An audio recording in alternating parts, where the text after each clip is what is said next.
Hello and welcome back to Speed Demon Painting. Today we are continuing our series on how to get started with a certain faction in Dystopian Wars, and we are continuing with the Imperium today. Now, as always, when we start with one of these guides, we ask ourselves, why do you want to start with the Imperium? What are their strong suits?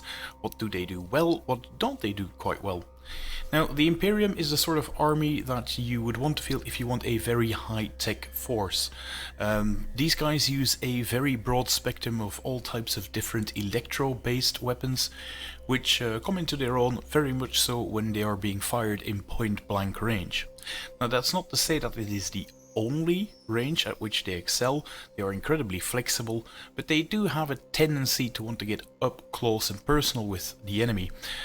This is really the sort of faction for the type of player who likes offense over defense, and in a way it is a perfect mirror in the Sturginium Skies box set to the Crown, because they are the exact opposite.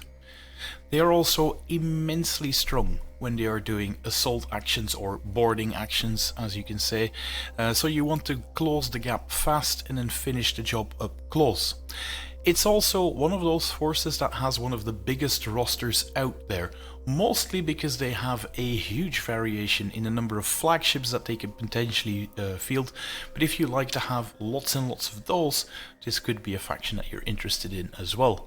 And as an added bonus to it, their lore has them using their rail system a lot, and they've got these tiny little rails on their hulls that you can sort of put different equipment on, because they sort of adjust their ships on each mission. But that means that they have one of the easiest sets of models to swap out different parts and just try a different cruiser variant to it. My own personal fleet is held together with blue tack in that way, because it offers you with an immense amount of flexibility to build your fleet. Now, as always, if you like to see more of these types of guides on what the playstyle is for all of these different factions, make sure you give the video a thumbs up and subscribe to the channel for more of these types of videos. If that brief introduction made you go like, oh yeah, I'm the sort of person who likes to play a highly aggressive force that sounds like it could be the faction for me, then what is your best starting off point? Well, you're in luck, because they have just released a new 2-player starter set for Dystopian Wars called the Sturginium Skies, and that is effectively one of the best starting points for any Imperium force. You get a massive amount of models in that set for the money, and even if you're not using any of the Crown models present in it, you're still getting so many models in that starter set that it just pays off to get that one, even if you don't do anything with the rest. It also can easily be made into your first starting 1000 point fleet that you can later expand upon. 1000 points is one of those point levels that I recommend new players start working towards, because the rules are not unlike any other war game out there. They're quite good, but it just takes some getting used to play around with, so 1000 points sets you off very, very nicely. And on top of that, you get all of the dice, the rulers, the card decks, and the new physical rulebook, so you're pretty much set. Even if you don't want to find an opponent or somebody to buy that Crown fleet off of you, you can still sort of keep it around and have a nice little second demo fleet if somebody is interested in playing Dystopian Wars with you in your local gaming store. So that's always a good thing as well when you're starting off. And you can get it fairly easily here in mainland Europe, of which I have a link below for those interested. The Imperium is actually the faction that I personally play, and I was able to get Sturginium Skies through this webshop, ccgwinkel.nl, who is an actual Warcradle distributor located in mainland Europe. So if you're having a hard time getting these boxes, I noticed that they were sold out on the Wayland site themselves, so they must be quite popular. You might give him a call or check out his shop, he might have some left for you. Now, onto what you can actually build from this Sturginium Skies set as a new player.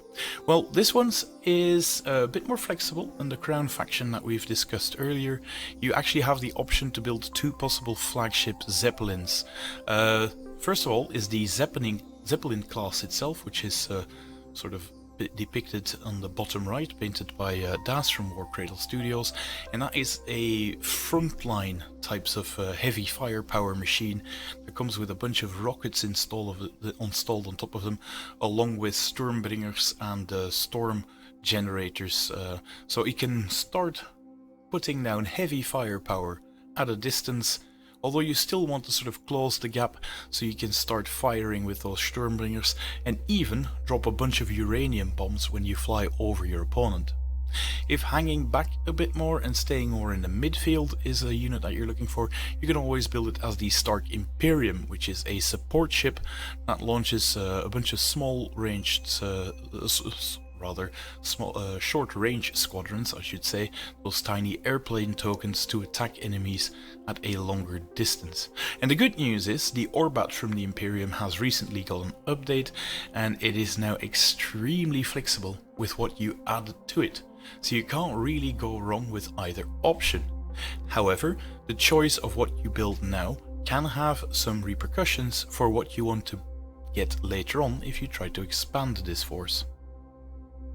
The Imperium half also gets some options when it comes to building the Mass 2, the medium-sized flyers, and the smaller-sized flyers.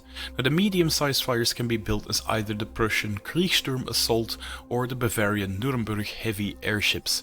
And the smallest-sized flyers can also be built as either Prussian ships with the Jaeger aerial fast destroyers, or as Bavarian ships with the Munich aerial destroyers. If you're a new player, however, I do personally recommend building the Prussian variants. Why? The Bavarian flagship, flying flagship, is not out yet, and when it isn't, it's not like you can't field these models, but they are slightly more difficult to squeeze them into army lists than the Prussian variants. The Prussians will play well with any of the other Prussian flagships, so you do have a bit more flexibility when you first opt for those Prussians. And there is a small thing to talk about here. The weapons loadout for some of the Mass 2 ships are very difficult to magnetize, I have found. You sort of have to glue the weapon in before you glue the big hull parts together, so magnetizing them is slightly tricky. However, the good news as a new player is that you can't really go wrong with either option. If you build it with the Übervolt Vierling, you will have some flagships that do really well in locking down that midfield, whereas if you build them with the Sturmbringer, you will have some that are really good at getting up close and personal with the enemy, and the Luftspeerschleuders are the ones that hang back, but they all perform this role really well, so it's not like there's some internal balance issue there that can lead you to making a wrong choice. Now, apart from the flyers, you also get some support cruiser sprues, and you can also build those in multiple ways. Like I've said at the start, it's best not to glue any of these parts down. You can actually hold them together quite easily during gameplay with some blue tack, and it'll offer you that immense flexibility that I've mentioned at the start with these Prussians. Now, your three choices for building these surface cruisers are either the Volsum, which is a very highly aggressive close-range cruiser that uses that big Sturmbringer, the same thing that is actually found on that big Zeppelin as well. But yeah, that's the type of weapon that you want to get very close with the enemy, within 10-inch preferably. The other option is the Conrad, which is not depicted here, which is a standard carrier cruiser to give you more SRS tokens or to provide you with some SRS tokens in case you have built your big flagship as the Zeppelin class. And the third option is a Reiter flag cruiser, which is a great close range cruiser, which means at around 20 inches, and it has some very good anti SRS capabilities as well, so it protects your fleet against the enemy airplanes should they have them.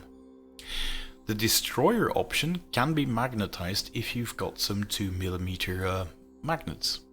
I would recommend that personally. If you've not tried your hand at it, try and find a guide for it.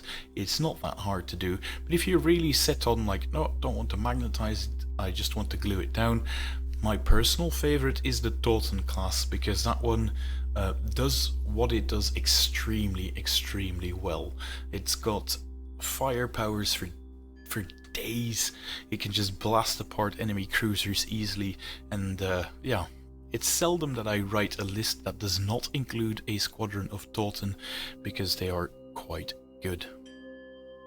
Now, like I said earlier in the video, this box is perfect for getting your first 1000 points fleet list, and shown here is an example of that. This is of course assuming that you've built them in one way, and this is in no means a definitive way or like an uber competitive list by any stretch of the imagination, but it's just something that I personally think, as a more experienced player, that you could have a very good time with and easily expand upon. I've opted to build it as a Zeppelin aerial dreadnought, which clocks in at 300 points, and given the rest of the points cost, you've even got a bit of extra points left to give it 3 aerial escorts, further improving the combat capabilities of that big flagship. If you go for the up close and personal variant with the Volsung strike cruisers, you can include 2 of those, and then those 4 Toten class destroyers coming in at 176 points, and 2 Kriegssturm assault airships, in this case equipped with the Übervolt Vierling. Why? Because you already have that very up close and personal firepower with the Volsungs, and the Übervolt Vierling is a weapon that is designed to sort of shoot at a more medium range, so I think that complements its best. And with those things, you're already at just shy under 1000 points, and a perfect jumping off point for any beginning player really. And you will notice that you haven't even used all of the models that come in this box when you make this army list, so it really is a super good deal if you're starting out. And when it comes to the expanding, you really are spoiled for choice as an Imperium player, because there's a lot of stuff already available to you. If you've built a Zeppelin, like my example fleet list have, a good expansion point would be a Tempelhof, which is the carrier shown in the top right here. That is your big carrier flagship. Can launch Blitzen bombers as well in one variant, which are very strong to really accentuate some SRS game. And when you do that, it actually comes with the sprues to build some of those extra support carriers, the Conrads that I've mentioned earlier, which is a great thing to supplement it.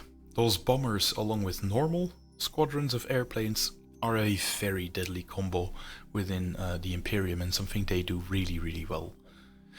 If you've built a Stark Imperium, being the carrier Zeppelin, a good point or good next expansion would be the Elector battle fleet, because then you get a flagship that is able to lead a Prussian frontline fleet, and you do have a ship that wants to push up close to the enemy and blast them there, so that would be a great one. And another option that I'm going to delve into later is the König battle fleet. And you can get a Teutonic advanced battle fleet if you want to go for those more high-tech toys, and it also supplements the cruiser sprues very well that you get in the starter box. All 3 of the boxes that I've recommended so far are quite reasonable in terms of costs. They set you back a little under 50 euros, but you can just go all in on this faction as well by getting the Ice Maiden Battle Fleet box.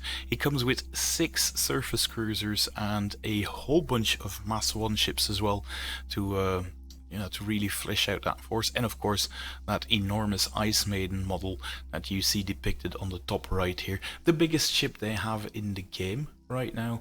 It still holds that crown, and it just is an absolute beast to play with. And the good thing about it is that Ice Maiden can lead either a Prussian support battle fleet or the Teutonic advanced battle fleet, so this sort of does both things very well if you want to expand that fleet. There's also the option of expanding towards the Scandinavian side with the Ragnarok battle fleet set, and that really unlocks some very fast assault reserves in the game as well.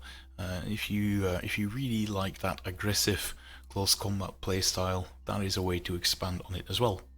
And a third option in this slide is the Teutonic Colossus battle fleet.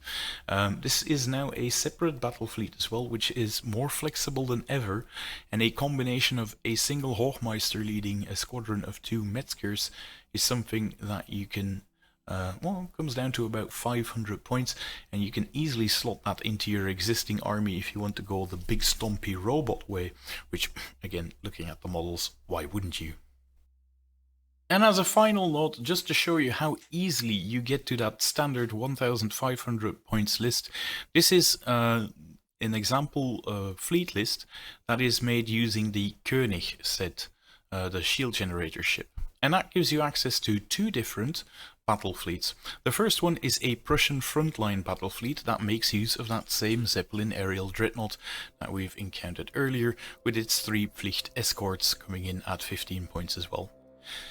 One of the support frontline squadron cruisers that comes with the König set has now been built into an Augustus bombard cruiser that gives you some much needed, or very useful at least, long range firepower, which is something that the previous list sort of lacked. So if you want a unit that can hang back a bit, the Augustus bombardment cruiser is a good choice. And you still have the 2 Kriegssturm aerial assault ships with the Übervolt Vierling that we had in the previous one to lock down that midfield. It is now supplemented with a Teutonic advanced battle fleet led by the König generator ship that we've talked about at the start, and I would advise you to get all 3 of the defensive generators when you use this one. This ship is one that should be right in the center of your fleet, providing a lot of defensive buffs to all the different ships around it, and with the König set comes the option to build a potential 3rd Volsung cruiser to really have that sort of hammer unit within your force that can close the gap with your opponent whilst being shielded by that König, and that's going into just rip your opponent a new one. And the 4 Toten heavy destroyers are still there to augment that enormous amount of firepower up close and personal, and they can actually just escort the rest of your ships. They're also one of those Mass 1 units that do not care about the König, so if you have to have a flanking unit, that Toten heavy destroyer really is a good one. Now if you're looking at this list and going like, where are all of your different SRS tokens though, you don't really need them in this list. This one forgoes SRS tokens completely, but you're by no stretch of the imagination left vulnerable to them, because with your Zeppelin aerial dreadnought and the 2 Kriegssturm aerial assault ships, you've actually got quite a bit of flak barrage options to shoot enemy aircraft out of the skies. So some careful positioning of those key ships can protect you against incoming small range squadrons as well. And there you have it. That's an example of just how easy it is to get into this game using those lovely new models from the Sturginium Skies box. Again, if you thought this video was useful for you, give it a thumbs up and subscribe to the channel for the future updates, and I hope to see you in the next one. Bye!